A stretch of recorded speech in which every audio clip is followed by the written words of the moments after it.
Hello everyone, welcome to our channel achievers academy. आज हम इस वीडियो में एस्टेट 2025 टीजीटी साइंस पेपर में फिजिक्स के पोर्शन को किस तरीके से प्रिपेयर करना है वो हम इस वीडियो में डिस्कस करने वाले हैं। हमारा सिलेबस क्या है, किस तरीके से हमें प्रिपेयर करना है, कौन कौन सी बुक हमें यहाँ पे पढ़नी है और कितने लेवल तक का आपको यहाँ पे क्या है प्रिपेयर करना है, वो सारी की सारी चीज़ें आज हम इस वीडियो में डिस्कस करने वाले हैं। चलिए स्टार्ट करते हैं अपनी वीडियो को। तो सबसे पहले अगर आप टीजीटी साइंस का एग्जाम यहाँ पे दे रहे हो तो आपका एलिजिबिलिटी क्राइटेरिया क्या है। आपके पास बैचलर डिग्री होनी चाहिए विद एटलीस्ट 50% मार्क्स आपके होने चाहिए। उसमें साइंस आपका क्या है, इलेक्टिव सब्जेक्ट होना चाहिए। या फिर अगर आपने बीएससी कर रखी है, बीएससी मेडिकल से कर रखी है, या आपको आपने नॉन मेडिकल से कर रखी है, या फिर उन्होंने 5 सब्जेक्ट दे रखे हैं, कोई भी आपके यहाँ पे क्या है 3 सब्जेक्ट होने चाहिए आपके बीएससी के अंदर। तो BSc medical plus non medical और साथ में आपका बीएड, ये आपका एलिजिबिलिटी क्राइटेरिया है। अगर किसी ने यहाँ पे बीएससी ऑनर्स से कर रखी है, ठीक है, लेट्स अगर किसी ने फिजिक्स ऑनर्स से बीएससी कर रखी है, तो बाकी के जो 2 सब्जेक्ट हैं आपके केमिस्ट्री और बायो, वो उसको फर्स्ट एंड सेकेंड ईयर में आपको क्या वो कोर्स में पढ़े होने चाहिए, तभी आप इसके लिए एलिजिबल हो। और 10th के अंदर आपने क्या है हिंदी और संस्कृत से आपने पास आउट कर रखी हो। तो ये आपका यहाँ पे एलिजिबिलिटी क्राइटेरिया है। एचपीएससी बोर्ड की तरफ से जो अब हमें सिलेबस दिया है उसके बिहाफ पे हम चीज़ें डिस्कस करेंगे। और जो हमारे एग्ज़ाम आ रहे हैं अभी 2024 में हुए हैं, या फिर 3 से 4 साल पहले जो हमारे पेपर आ रहे हैं, उस लेवल के हिसाब से हम लोग डिस्कस करेंगे कि हमें सिलेबस को किस तरीके से और कहाँ कहाँ से कवर करना है। तो देखिए सबसे पहले जो यहाँ पे इन्होंने दे रखा है दैट इज हमें यहाँ पे है मोशन एंड मेजरमेंट। तो इसमें यानी जो सिलेबस इन्होंने डिफाइन कर रखा वो हमारा 10th क्लास का है। बट आपको यहाँ पे जैसे टाइप ऑफ मोशन क्या है, speed, velocity, acceleration, distance time graph, velocity time graph, equation of motion, ये सब चीज़ें हमारी 9th क्लास में भी है और 11th क्लास में भी है। तो आपको यहाँ पे मोशन जो चैप्टर है वो आपको 11th क्लास से यहाँ पे कवर करना है। तो मेनली आपका अगर हम स्पेसिफाइड करें तो motion in 1D and motion in 2D आपको दोनों यहाँ पे क्या है 11th क्लास से कवर करना है। 2D मोशन में जो हमारे सिलेबस में दे रखा है वो यहाँ पे हमें डिफाइन कर रखा है that is uniform circular motion. ठीक है, तो आपको वहाँ से चीज़ कवर करनी है। साथ में इन्होंने मेजरमेंट डिफाइन कर रखा है। तो अभी जो हमारा एग्जाम हुआ है एस्टेट 2024 का, उसमें हमारे एरर के क्वेश्चन भी आए हैं। तो मेजरमेंट के लिए आपको 11th क्लास के अंदर यूनिट एंड मेजरमेंट चैप्टर को कंप्लीट यहाँ पे पढ़ना है, क्योंकि जो क्वेश्चन का लेवल जो हमारा रहता है वो 10th का अच्छे लेवल, अगर आप कम्पिटेटिव एग्जाम के लिए तैयारी कर रहे हो उस लेवल का आपको यहाँ पे क्या है प्रिपेयर करना है। तो यहाँ पे यूनिट एंड मेजरमेंट में आपको सारी की सारी फिजिकल क्वांटिटी पढ़नी है। और मेनली जो यहाँ पे मेजरमेंट में आपको पढ़ना वो एरर डिस्कस करनी, जो हमारी एब्सोल्यूट एरर है, रिलेटिव एरर है, ठीक है, परसेंटेज एरर है, वो आपको यहाँ पे सारी चीज़ें कवर करनी है। सेकंड जो हमारा चैप्टर यहाँ पे उन्होंने डिफाइन कर रखा है that is force and laws of motion. तो force and laws of motion ये भी हमारा 9th क्लास के अंदर चैप्टर मेंशन है। इसमें आपको लॉज ऑफ मोशन और साथ में आपका जो क्या है इन्होंने फ्रिक्शन डिफाइन कर रखा है। और फ्रिक्शन के अंदर जो हमारे क्वेश्चन आते हैं वो 11th क्लास के अप्रोच करते हैं, जिसमें हमारा coefficient of static friction, coefficient of kinetic friction है, या फिर उन्होंने जो इंक्लाइंड प्लेन पे अगर कोई ऑब्जेक्ट मूव करता है तो वो सारी चीज़ें आपको यहाँ पे डिस्कस करनी है। ठीक है, साथ में इन्होंने एक टॉपिक यहाँ पे डिफाइन कर रखा है दैट इज फ्लूइड फ्रिक्शन। वो आपको यहाँ पे क्या है भाई फ्लूइड मैकेनिक्स के अंदर पढ़ना है। ठीक है, वो हम डिस्कस करेंगे। उसके बाद जो हमारा नेक्स्ट चैप्टर है दैट इज ग्रेविटेशन। ग्रेविटेशन हमारा 9th क्लास के अंदर भी है और 11th क्लास के अंदर भी है।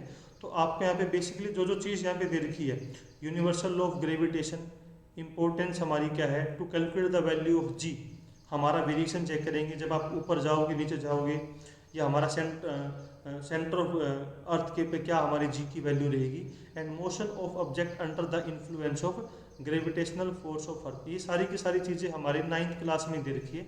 बट इसके अलावा जो हमारा एग्ज़ाम में आता है उसमें आपको यहाँ पे एक सैटेलाइट और चीज़ कवर करनी है, जिसमें सैटेलाइट के अंदर हमारी काइनेटिक एनर्जी क्या है, सैटेलाइट की पोटेंशियल एनर्जी क्या है, जब हम इसको लॉन्च करते हैं इसकी टोटल एनर्जी क्या रहेगी। एक हम लोग यहाँ पे टॉपिक पढ़ते हैं दैट इज एस्केप वेलोसिटी, जो हमारा 11th क्लास के अंदर मिलेगा। तो आपको वो सारी चीज़ें भी क्या है ग्रेविटेशन चैप्टर में कवर करनी है। ग्रेविटेशन चैप्टर के साथ में जो इन्होंने आगे डिफाइन कर रखा है that is atmospheric pressure, pressure in fluid, buoyancy, हमारा कोई भी चीज़ फ्लोट और सिंक कब करेगी, आर्किमिडीज प्रिंसिपल। ये जो यहाँ पे इन्होंने क्वेश्चन को डिफाइन कर रखा है that is mass and weight से ही कर लेते हैं, ये दोनों के अंदर ही आएगा। ठीक है, ये जो हमारा पोर्शन है वो आपको यहाँ पे फ्लूइड मैकेनिक्स के अंदर डिफाइन है। 11th क्लास में हमारी चैप्टर है that is mechanical property of fluid.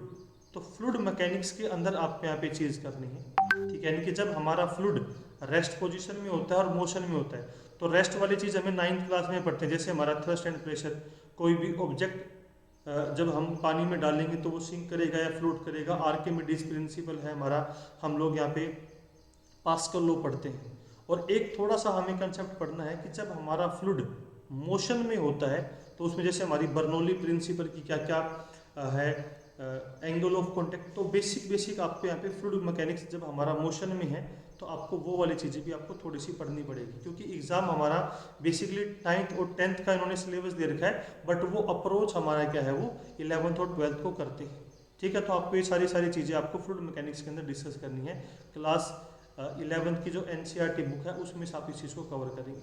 उसके बाद जो हमारा नेक्स्ट चैप्टर है work energy and power. Work energy और पावर जो आपको यहाँ पे टॉपिक दे रखे हैं वो सारी की सारी चीज़ें आपको 9th क्लास में सारी चीज़ें कवर हो जाएगी।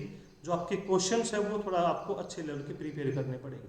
ठीक है, इसमें हमारा वर्क डन हमारा कंसेप्ट रहेगा, एनर्जी का कंसेप्ट रहेगा, type of energy, potential energy, हमारी मैकेनिकल एनर्जी कौन सी है, न्यूक्लियर एनर्जी कौन सी है, सोलर एनर्जी कौन सी है, वो सारी की सारी चीज़ें आपको यहाँ पे करनी पड़ेगी। Law of conservation of energy, यानी कि एनर्जी जब एक फॉर्म से दूसरे फॉर्म में ट्रांसफर होती है तो कौन कौन से डिवाइस है, किस प्रिंसिपल पे वो काम करते हैं, सारी की सारी चीज़ें आपको यहाँ पे डिस्कस करनी है। और उसके बाद हमारा है that is rate of doing work. ये हमारा यहाँ पे क्या है, पावर का यहाँ पे कंसेप्ट आ गया है। उसके बाद जो हमारा नेक्स्ट टॉपिक है दैट इज साउंड। साउंड के अंदर अगर आपको सबसे पहले साउंड हमारी क्या एक वेव है। ठीक है, तो सबसे पहले आपको यहाँ पे 11th क्लास के अंदर से वेव के कंसेप्ट को समझना है। ठीक है, जैसे हम लोग पढ़ते हैं भाई हमारी जो वेव है, ठीक है, वो दो तरीके की होती है, बेसिकली तो तीन तरीके की होती है। एक होती है हमारी लॉन्गिट्यूडनल वेव होती है, दूसरी हमारी ट्रांसफर वेव होती है, और तीसरी हमारी होती है मैटर वेव, जो हम लोग वहाँ पे बेसिकली वहाँ पे डिस्कस करते हैं। तो वेव की क्या क्या फॉर्मेशन है, उसकी क्या इक्वेशन है, ठीक है, वो सारी की सारी चीज़ें आपको डिस्कस करनी पड़ेगी। उसके बाद जो हमारी साउंड वेव है, साउंड वेव हमारी लॉन्गिट्यूडनल वेव होती है जिसको ट्रैवल करने के लिए मीडियम की जरूरत होती है। और ट्रांसफर वेव जो हम लोग पढ़ते हैं वो हम पढ़ते हैं लाइट को।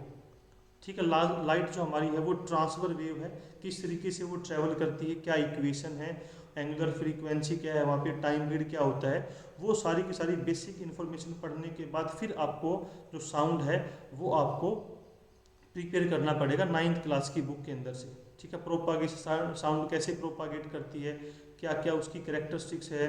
ठीक है, इको हमें पढ़नी है, रिवर्सिबल पढ़नी है, मल्टीपल रिफ्लेक्शन की क्या क्या एप्लीकेशन है हमारी, Audible and inaudible sound wave. ठीक है, noise and music, noise pollution, ये सारी की सारी चीज़ें आपको 9th क्लास में भी मिल जाएगी। ठीक है, और आप 11th क्लास की बुक पढ़ेंगे तो उसमें तो आपको सारी चीज़ें अवेलेबल हो ही जाएगी। ठीक है, तो आपको ये चीज़ें वहाँ से करनी है। उसके बाद हमारा जो है 10th क्लास का चैप्टर, मतलब 10th क्लास के चैप्टर स्टार्ट होते हैं। तो सबसे पहले हमारा यहाँ पे आता है लाइट। तो लाइट के अंदर मेनली आपको जो सिलेबस में दे रखा है 10th क्लास में जो चीज़ दे रखी है वो बेसिकली आपका रे ऑप्टिक्स है। तो यहाँ पे आपको दो चीज़ें समझनी है कि जो लाइट है, लाइट का ड्यूल नेचर है। लाइट किसी सिचुएशन में एज ए वेव की तरह भी काम करती है, और लाइट किसी चीज़ को मतलब परफॉर्म करने के लिए फिनोमेना पार्टिकल की तरह भी किसी सिचुएशन में परफॉर्म करती है। तो वेव के अंदर एक लिमिट के अंदर ही हम लोग क्या है भाई रे ऑप्टिक्स पढ़ते हैं, यानी कि एक लिमिटेशन के बाद ही हम रे को वे समझते हैं। फिर आप ऐसा समझ लीजिए कि डायमेंशंस के हिसाब से हम दूर से मान के चलेंगे कि जो लाइट है वो एक सीधी रेखा में चलती है, रे की तरह चलती है। तो जब लाइट को हम रे मान के चलते हैं तो उसके बिहाफ पे ही हम लोग यहाँ पे क्या है बहुत सारे फिनोमिना पढ़ते हैं। जैसे अगर हम वेव मान के पढ़ते हैं, वेव में मेनली हम लोग 11th और 12th में पढ़ते हैं, हम लोग यहाँ पे पढ़ेंगे that is interference of light. दूसरा हम लोग यहाँ पे पढ़ते हैं that is diffraction of light.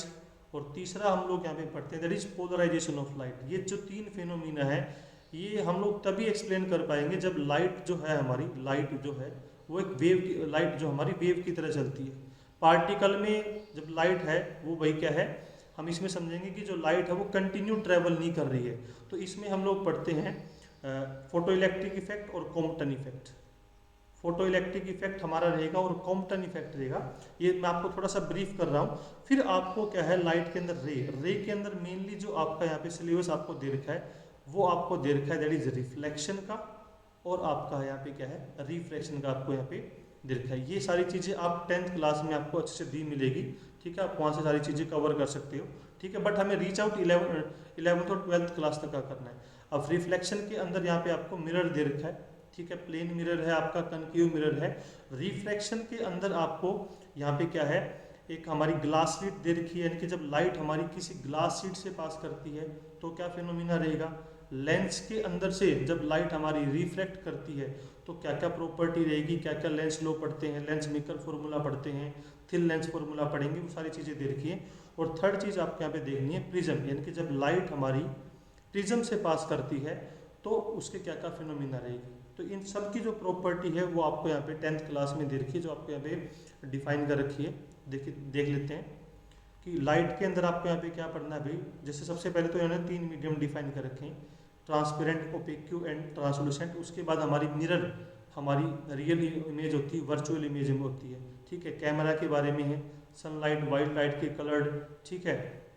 उसके बाद reflection of light, Braille system हमारा क्या है यहाँ पे, ठीक है। Spherical and representation of image, spherical mirror की है, रे डायग्राम के साथ में पढ़ना है। इमेज फॉर्मेशन होगी आपकी कनकेव मिरर की, कन्वेक्स मिरर की, मिरर फॉर्मूला एंड मैग्निफिकेशन। ये सब का से जो सब टॉपिक है वो हमारे रिफ्लेक्शन ऑफ लाइट के हैं। रिफ्लेक्शन ऑफ लाइट में हमारा ग्लास स्लैब दे रखा है, रिफ्रैक्टिव इंडेक्स इसी में डिफाइन करेंगे।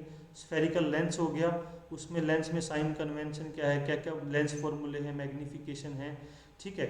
और उसके साथ में हम एक टॉपिक और ऐड करके चलेंगे यहाँ पे जो हम पढ़ते हैं दैट इज प्रिज्म। वो हम लोग ह्यूमन आई में पढ़ेंगे, लेकिन ह्यूमन आई भी हमारा क्या है एक ऑप्टिकल इंस्ट्रूमेंट ही है, लाइट का पार्ट है। उसके बाद रिफ्लेक्शन और रिफ्रैक्शन पढ़ने के बाद आपको यहाँ पे एक टॉपिक और कवर करना है कि जो लाइट से बने हुए हैं ऑप्टिकल इंस्ट्रूमेंट, क्योंकि जो हमारी ह्यूमन आई है वो ऑप्टिकल इंस्ट्रूमेंट के अंदर ही रहेगी। अब ऑप्टिकल इंस्ट्रूमेंट में जो आपको 10th क्लास में दे रखा है वो आपको बिल्कुल कंप्लीट पढ़ना है भाई। ह्यूमन आई, इसका स्ट्रक्चर पढ़ना है, इसकी वर्किंग पढ़नी है, इसके डिफेक्ट पढ़ने हैं, ठीक है। और फिर जो इसके ह्यूमन आई पूरा कंप्लीट करने के बाद थोड़ा सा हम लोग यहाँ पे डिस्कस करेंगे टेलीस्कोप के बारे में। टेलीस्कोप की मैग्निफिकेशन पावर क्या होती है, ये ऑप्टिकल इंस्ट्रूमेंट के अंदर हमें पूरा कंप्लीट पढ़ना है। टेलीस्कोप पढ़ेंगे और थोड़ा सा हम लोग यहाँ पे पढ़ेंगे माइक्रोस्कोप, ये पढ़ सकते हो आप, ठीक है। जो हम लोग अपने अचीवर्स एकेडमी ऐप पे करवाएंगे, हम लोग वहाँ पे इस चीज़ को जरूर डिस्कस करेंगे, ठीक है। इसके साथ में ये आपको लाइट के अंदर जो इन्होंने डिफाइन कर रखा है ह्यूमन आई के अंदर, पावर ऑफ अकोमोडेशन हमारी क्या है, इसके अंदर हमारे कौन कौन से डिफेक्ट्स हैं ह्यूमन आई के अंदर, हाइपरमेट्रोपिया, ये मायोपिया, ठीक है। अब उसके बाद हमारा क्या है refraction of light through a prism, ये हमारा इस टॉपिक के अंदर आ गया। उसके बाद फिर हमारा क्या है जब लाइट के क्या है कुछ फेनोमिना है, जैसे डिस्पर्जन ऑफ लाइट हम पढ़ेंगे, ठीक है। जब हम किसी प्रिज्म से लाइट को पास करेंगे तो वो 7 कलर में बढ़ जाएगी। Atmospheric pressure, scattering of light हमारी सेकंड एप्लीकेशन रहेगी टेंडल इफेक्ट के थ्रू, ठीक है। 2 या 3 हमारी क्या है फिनोमिना है जो लाइट क्या है भाई नेचर के अंदर इन्वायरमेंट में परफॉर्म करती है। तो ये हमारा जो चैप्टर रहेगा वो हमारा रहने वाला है दैट इज लाइट से रिलेटेड। उसके बाद हमारे 2 चैप्टर और बचते हैं यहाँ पे, इलेक्ट्रिसिटी। तो इलेक्ट्रिसिटी के अंदर आपको कंप्लीट इलेक्ट्रिसिटी की डिटेल आपको चीज़ें पढ़नी है। इलेक्ट्रिक सेल, इलेक्ट्रिक सर्किट हमारा क्या है, ओम्स लॉ हम लोग पढ़ेंगे, रेजिस्टेंस को सीरीज एंड पैरेलल कॉम्बिनेशन में पढ़ने वाले हैं, प्रैक्टिकल यूज क्या है। उसके बाद हमारा क्या है थोड़ा सा इसका ब्रीफ कर देता हूँ आपको मैं। इलेक्ट्रिसिटी के अंदर हम लोग यहाँ पे 3 इफेक्ट पढ़ने वाले हैं, ठीक है। तो इस चैप्टर के अंदर हम लोग पढ़ेंगे हीटिंग इफेक्ट, और एक हम लोग पढ़ने वाले हैं दैट इज केमिकल इफेक्ट, ठीक है। ये 2 इफेक्ट तो हम इलेक्ट्रिसिटी एंड सर्किट के अंदर ही पढ़ेंगे। तीसरा इफेक्ट जो हम लोग यहाँ पे पढ़ते हैं इलेक्ट्रिसिटी का, वो हम लोग पढ़ेंगे अगले वाले चैप्टर में that is magnetic effect of electric current. इसमें आपको क्या क्या चीज़ें पढ़नी है। मैग्नेटिक इफेक्ट में आपको सबसे पहले मैग्नेटिक फील्ड के बारे में पढ़ना है। अब मैग्नेटिक फील्ड हम लोग 2 तरीके से मतलब हमारी होती है। एक तो होती है करंट कैरिंग कंडक्टर, यानी कि जब आप किसी भी कंडक्टर में करंट को पास करोगे तो अपने चारों तरफ मैग्नेटिक फील्ड क्रिएट करना है। ये आपको पूरा चैप्टर इसमें पढ़ना है, जिसमें आपको वही फिल्म ये जो सिलेबस में दे रखा है मैग्नेटिक करंट कैरिंग कंडक्टर होगा, स्टेट कंडक्टर में कैसे मैग्नेटिक फील्ड बनेगी, करंट लूप में कैसे बनेगी, सोलेनोइड में कैसे बनेगी, मैग्नेटिक फील्ड की डायरेक्शन हम कैसे निकालेंगे फ्लेमिंग के left hand rule, right hand rules के थ्रू, ठीक है। फिर मैग्नेटिक फील्ड फोर्स, ये हमारी सारी चीज़ें क्या है चैप्टर में। दूसरा आपको मैग्नेटिक फील्ड पढ़नी है मैग्नेट के थ्रू। हमारे पास मैग्नेट भी होते हैं जो लोहे की चीज़ों को अपनी तरफ अट्रैक्ट करते हैं। नेचुरल मैग्नेट हमारा होता है, परमानेंट मैग्नेट हमारा होता है, ठीक है, इलेक्ट्रोमैग्नेटिक होता है। उससे रिलेटेड आपको सारी चीज़ें यहाँ भी इसमें डिस्कस करनी है, ठीक है। उसके बाद फिर हम लोग क्या करते हैं, इसमें 2 चैप्टर आपको और डिस्कस करने पड़ेंगे। थोड़ा सा ब्रीफ दे रखा है, एसी जनरेटर और हमारा जो मोटर वगैरह दे रखी है। तो मैग्नेटिक फील्ड के अंदर आपको एक चैप्टर यहाँ पे थोड़ा सा डिस्कस करना है, दैट इज इलेक्ट्रोमैग्नेटिक इंडक्शन। यानी कि किसी भी सर्किट में जब हमारी मैग्नेटिक फील्ड चेंज करेगी तो करंट पैदा होगा। तो ये भी हमारा सिलेबस के कंसर्न टॉपिक है, इसमें भी हमारे क्वेश्चन आते हैं। और एक आपको यहाँ पे थोड़ा सा डिस्कस करना है अल्टरनेटिंग करंट के बारे में। 2 तरीके के हमारे करंट होते हैं, एसी करंट और डीसी करंट। तो ये आपको जो चैप्टर है ईएमआई और अल्टरनेटिंग करंट, ये आपको 12th क्लास की बुक में मिलेंगे। तो मेनली जो मैंने आपको बताया है सिलेबस का, जो मैंने ब्रीफली किया है कि 9th और 10th के अंदर आपको बेसिक चीज़ें कवर करनी है, लेकिन इसको आपको अच्छे से कवर करने के लिए आपको 11th और 12th की एनसीईआरटी बुक को अच्छे से कवर करना पड़ेगा, ठीक है। प्रीवियस ईयर पेपर को एनालिसिस करके उसके हिसाब से फिर आपको चीज़ें प्रिपेयर करनी पड़ेगी। अगर कोई अपने लेवल पे अगर टीजीटी साइंस का पेपर प्रिपेयर करना चाहता है, अचीवर्स एकेडमी ऐप पे हमारा कोर्स अवेलेबल है, ठीक है।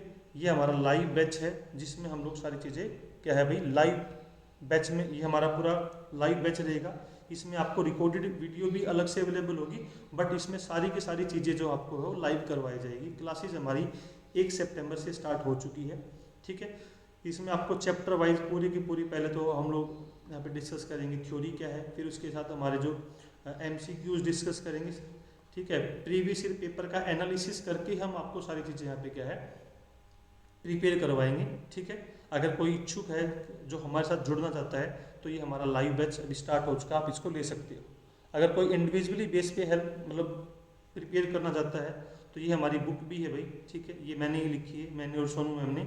तो इसमें अगर आप कोई भी अगर प्रिपेयर कर रहा है, चाहे वो एस्टेट के लिए प्रिपेयर कर रहा है, DTPLSB, KVS, NVS, CTET, REET, UPTET, MPTET, कोई भी टीजीटी लेवल का एग्जाम पूरे इंडिया में अगर आप किसी भी चीज़ के लिए प्रिपेयर कर रहे हो इंडिविजुअली, तो आप ये बुक आप ले सकते हो, ठीक है।